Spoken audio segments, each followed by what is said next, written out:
I have been waiting all summer to show you this. I'm so excited!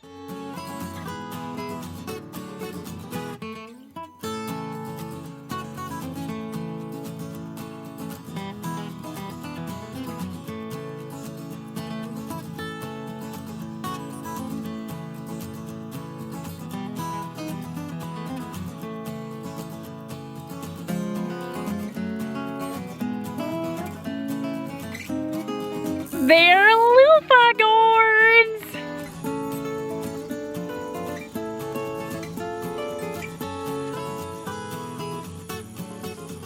Well, I have to say that this is probably one of the most exciting things in the garden for me this year. I know I love peppers and I love to grow tomatoes for Kevin, but these are so exciting.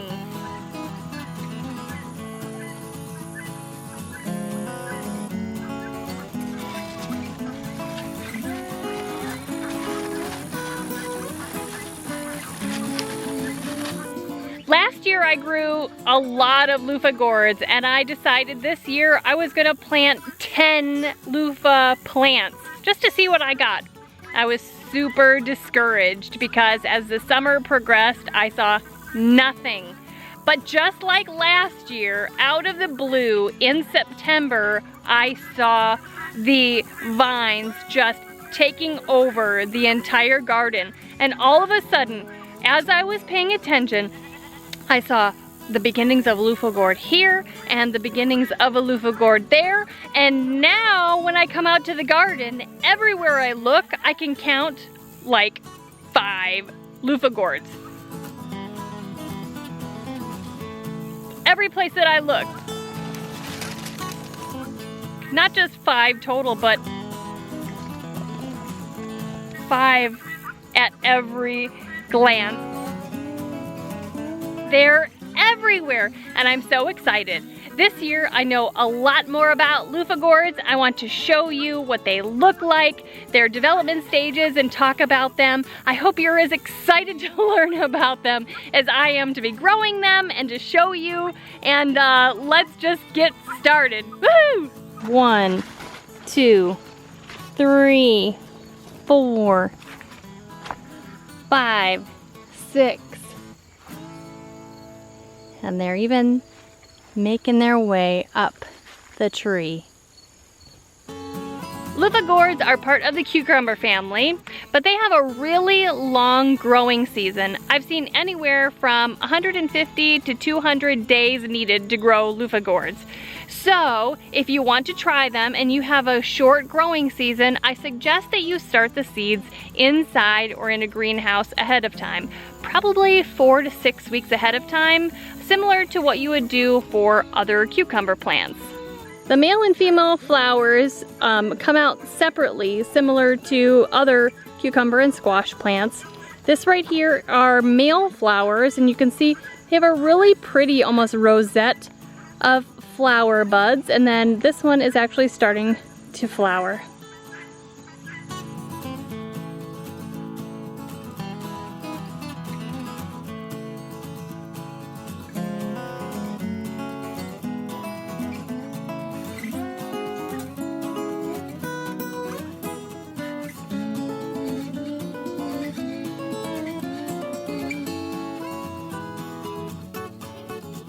Here's a cluster of female flowers with some baby loofahs that are just starting.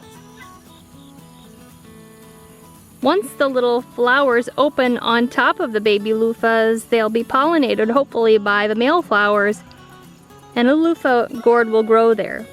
If not, those little guys will just dry up and fall off.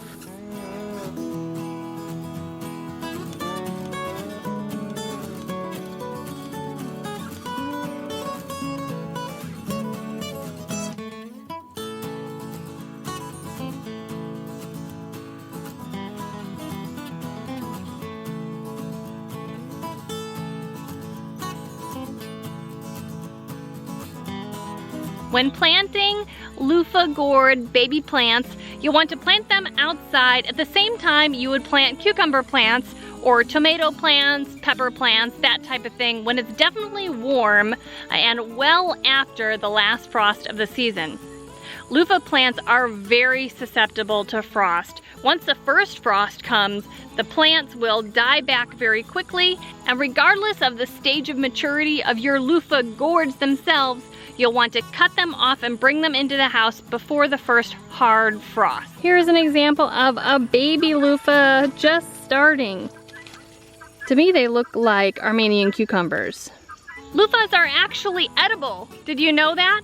But only when they're young. When they're small, they are edible, and you can use them like maybe a zucchini or other summer squash.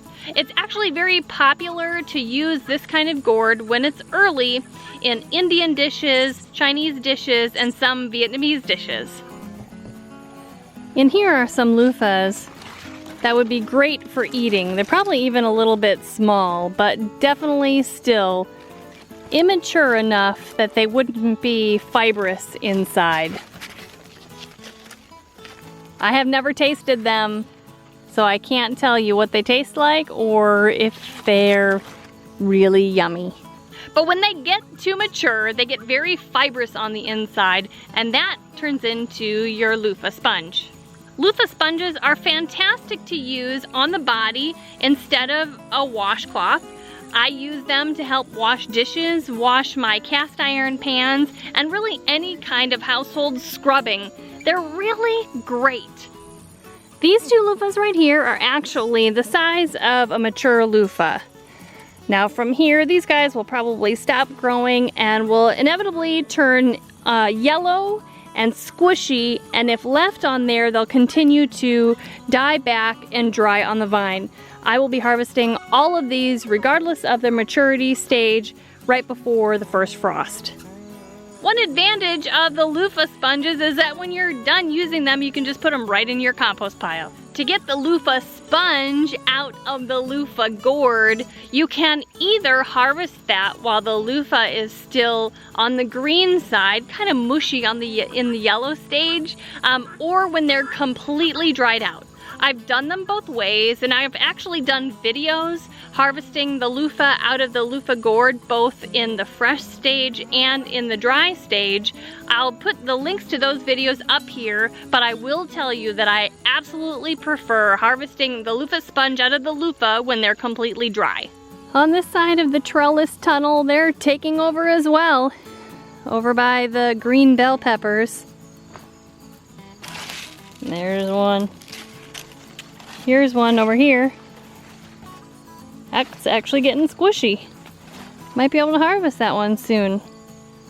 They're just everywhere. How wonderful and exciting!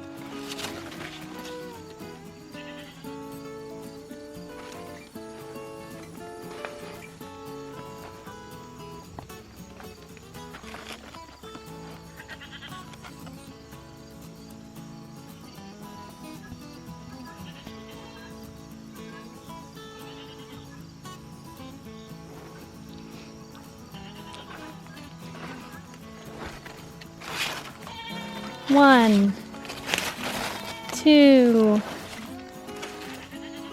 three. If you've always thought that Luffa sponges were from the sea, you're wrong. And if you've always thought that Luffa sponges were manufactured, you're wrong too. But there's good news. You can grow your own, and they're really not that hard. Just start them early, plant them when it's warm, and just have a ton of patience. You guys, I encourage you to try growing Luffa sponges next year. I buy my seeds at rareseeds.com, which is from Baker Creek Heirloom Seed Company. Give it a try. I know you'll be so happy. You guys, I hope you learned something today. No, I hope you learned a lot of things today, and I hope you enjoyed spending some time with me out in the garden. Listen, if you enjoyed this video and you're not a subscriber yet, right now is a perfect time to hit the subscribe button below. Thank you to all of our traditionalists that come back 5 days a week and watch all of our new videos. If you think you know somebody who would be interested in this video or our channel, please go ahead and share it with them. We would appreciate it so much. Until next time, thanks so much for stopping by the homestead. Take care and God bless.